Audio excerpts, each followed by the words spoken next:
FRC. $610 worth of a you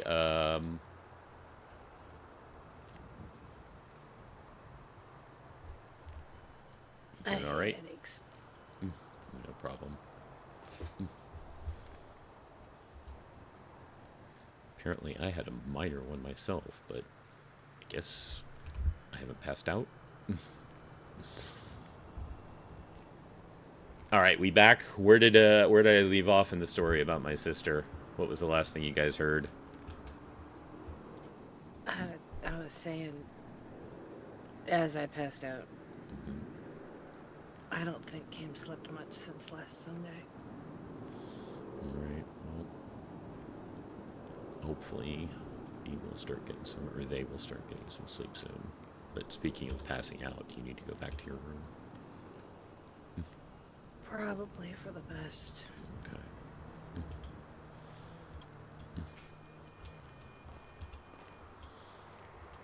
Okay. Daniel, you still with us? I'm still here. Still doing my shit. Hey, what up? What up, gangster?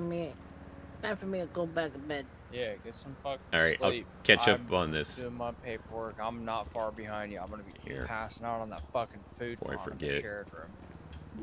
Just get my contacts. Oh shit. Hey, listen, if you ever need something, I think I come highly recommended at this point. Yeah, no, you do. I don't remember if I've run into you in any briefings or anything, but I don't think we've officially met. Have. So Jason Maybe Langley. at the hospital too. Real shit. Yeah, Jason Langley. I'm a field supervisor and a senior firefighter with Saffir. So same deal. Good shit. Anything I can help you we with. definitely ran into each other. We have to have, dude. Real shit. Right. Daniel Petronne, San Andreas State Police, was originally APRN, almost a doctor, basically, at fucking Sam's. Fucking hell. Gotcha. All right, let's get you down, Bailey. My sanity when everyone was in and out of the ICU for like a month. I'm gonna fucking get these chairs picked up. I'll see you guys down there. All right. Okay. I'll get back to the story when I'm not talking as much.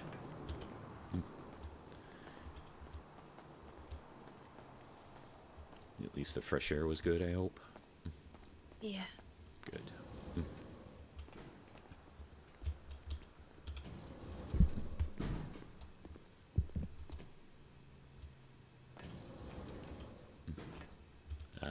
I grabbed the wrong... Wait. The elevators are weird. Yeah, it is the wrong floor. Okay. It's hard to remember with these elevators sometimes. We are still getting used to the layout with those of us in Saffir. Because it seems like the elevators aren't in a direct line, but, you know, that would be crazy if that was the case.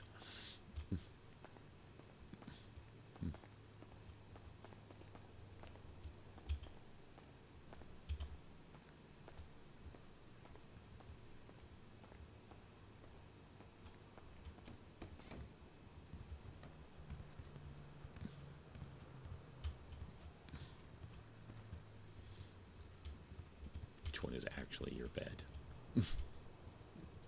This one.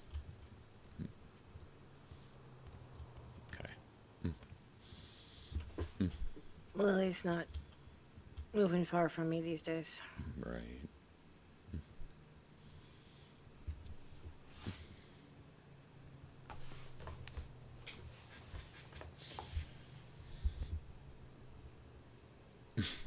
Comfy. No. Yeah.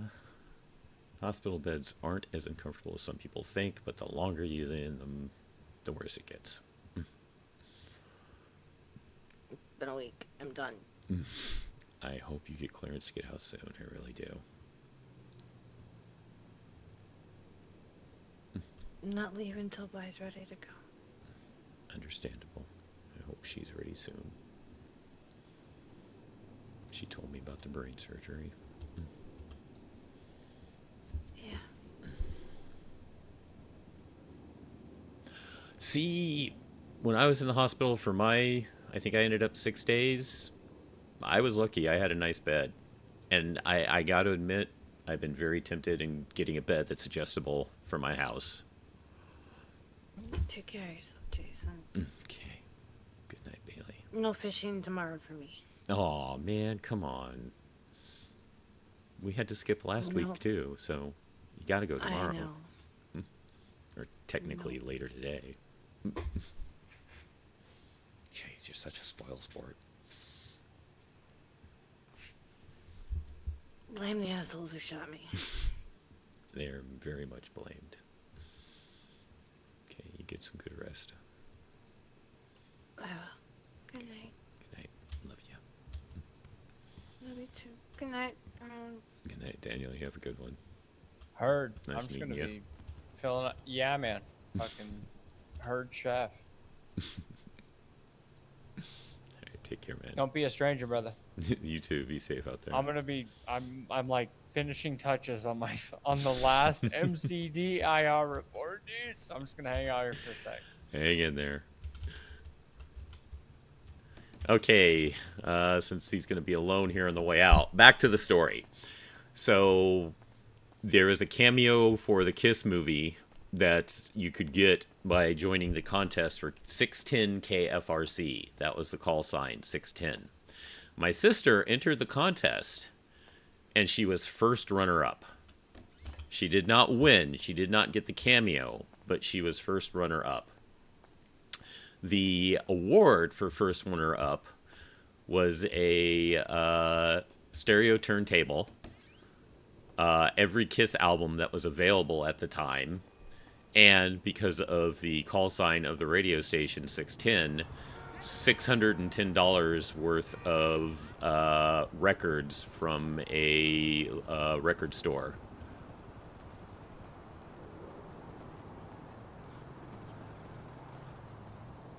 So yeah, that's why she had Kiss albums lying around to spontaneous. I keep hitting that control accidentally, and then I hit it again twice. And then, yeah, spontaneously offered the Kiss album for Leo the cat.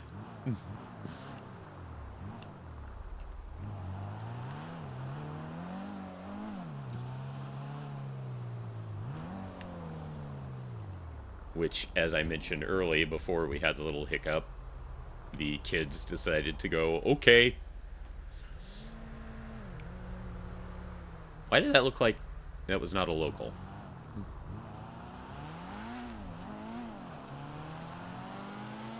Just something about the speed at which the car was moving made it look like not a local, but I guess it is a local. And that helicopter might be crashing if it doesn't disappear in a second. Oh, no, pulled it out. Pulled it out.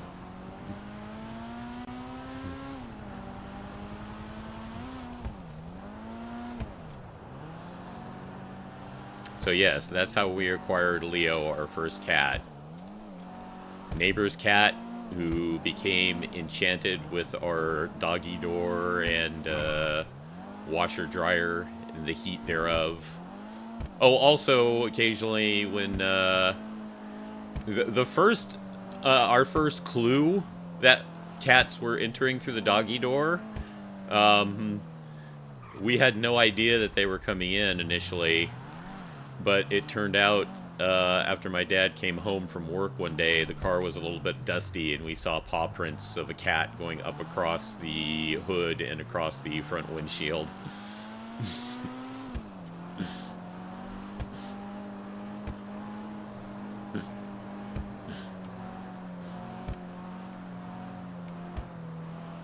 And then there was a little circle on the hood as well, where Leo had curled up.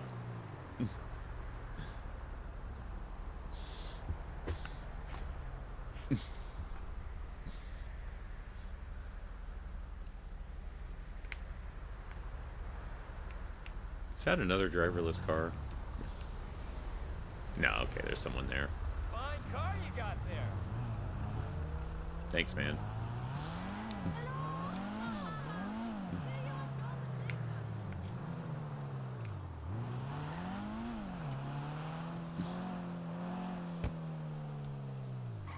Good car. Very impressive. Everyone seems to think so. I know locals do that occasionally, but they're hitting it a little more often than they normally do right now.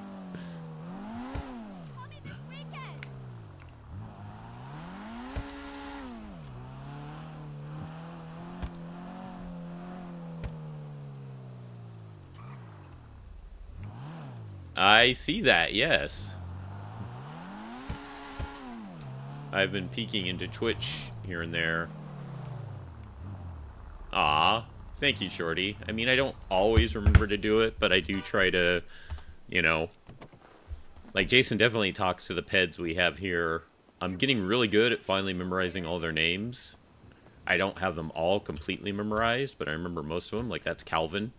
Because not only do we have the peds and names for them, but they all have, like, total backstories that RyRy made for them, which is, like, really, really cool. Like, one of the ones that I do definitely forget the name of because it's up north in Sandy. They're even, like, transgender. So, yeah, there's, like, little backstories on all of them. The guy on the roof, who's the air mechanic for Angel 1, Angel 2, is, like, an old warhorse vet-type person. So his nickname is Die Hard. Hey, Ember. I appreciate you giving a lot of vibes to people lately, because they need it and deserve it. And there's still a lot going on. A lot of people having a rough time. So I appreciate what you're doing and looking out for them. And keep it up. Okay? Love you, sweetie. Peds and their backstories at PDTSP and the whole love triangle. I didn't hear about the love triangle. I do remember that they did mention, though, at least once that I believe the one for the mechanic in lower MRPD was like a twin, and they had fired the one because probably of what you were mentioning, because of the love triangle thing, and they brought in his twin to replace him, which I thought was a funny little thought. You know, since the ped looks the same or something like that. I might have the details wrong. But it was something along those lines. But, yeah. You know, since we've already touched on it, and we've got a few more minutes till top of the hour, we may as well just do a little more reminiscing and something you guys may appreciate. Frank cheating with someone's wife, or Frank's wife cheating on him, right? Another Leo story. So Leo had been an outdoor cat. Obviously, as I mentioned, those kids, yes, they owned him. Yes, they claimed him. Yes, they wanted him until offered a kiss record. But they really didn't keep a light of eye on him. And he really was almost a stray until we started taking care of him, and he started living in our garage a lot of the time and all that sort of stuff. But he definitely still got that, you know, outdoor tomcat mentality because of that time before he came to us. But we changed him into a house cat. Absolutely changed him into a house cat. But he still occasionally had those instincts of, I'm Tomcat, I need to go outside, I must be outside. So a couple times when we moved, when we would first move, if he got the chance, he would try to bolt outside. And it would freak us out because we were afraid, where is he going to go? Are we going to be able to find him? We always did. All good. And then we had our final move here to Southern California. And we were at the first place we moved into when I was, I would have been 13 at the time, just about 14. Or would have been 14 and maybe almost 15. One of those two. And we're in the new place we have. And it's got a little tiny backyard area with a fence. And Leo sees that first opportunity within the first week of our being there. Outside! And he bolts when the door and the screen door is open. And it's something we never really realized, because sometimes you get comfortable and used to how things are, and you don't need to see slow changes over time. Poor Leo, because we had turned him into a house cat, had put on a little weight.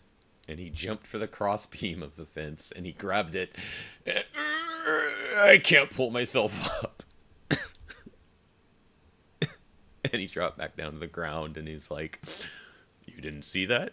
You never saw that? We're never talking about this again?" The look on his face absolutely said that.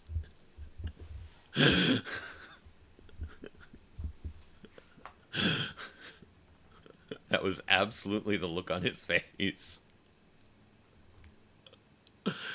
And then despite that, despite not being able to pull himself up, I guess it was really, really hard to squish the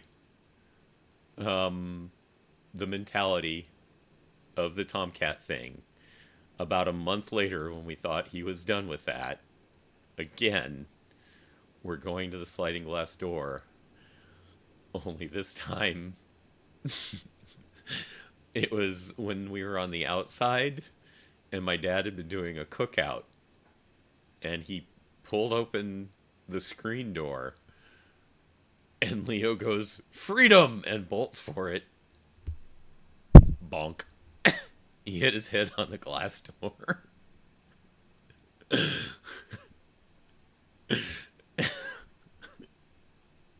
Because he forgot to wait for the second door to open. And again, we got the absolute look of, we never saw that. We're never talking about this. This never happened. I'm going back to sleep. And he just turned around and walked away. And that was the last time Leo ever tried to get outside.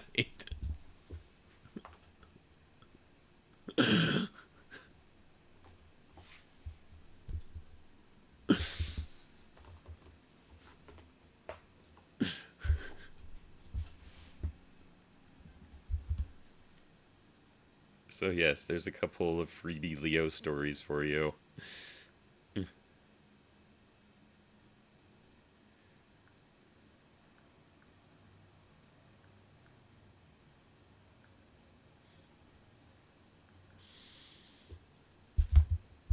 Hey Conk, late stream, very late stream, which we're wrapping up right now. How are you doing though, Conk? Good to see you. Like, I had enough of this bullshit. Right, I can't get out. I've been trying to get out. You people aren't letting me out. Fuck this shit. I'm staying in.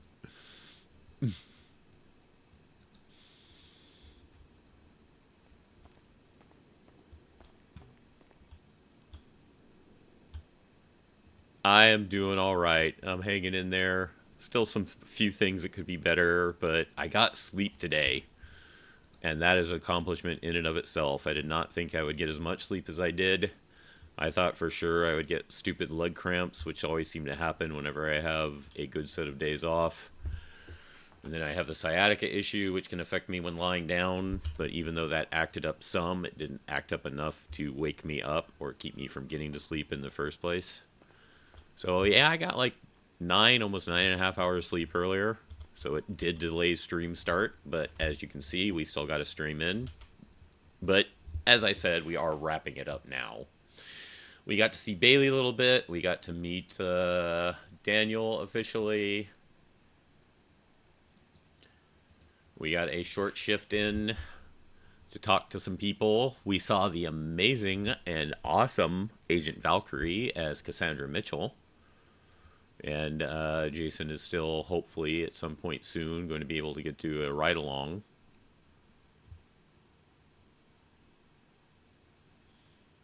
And, of course, things are acting up here. Give me a second. Thank you both for being here and being so active. I appreciate it more than I can say.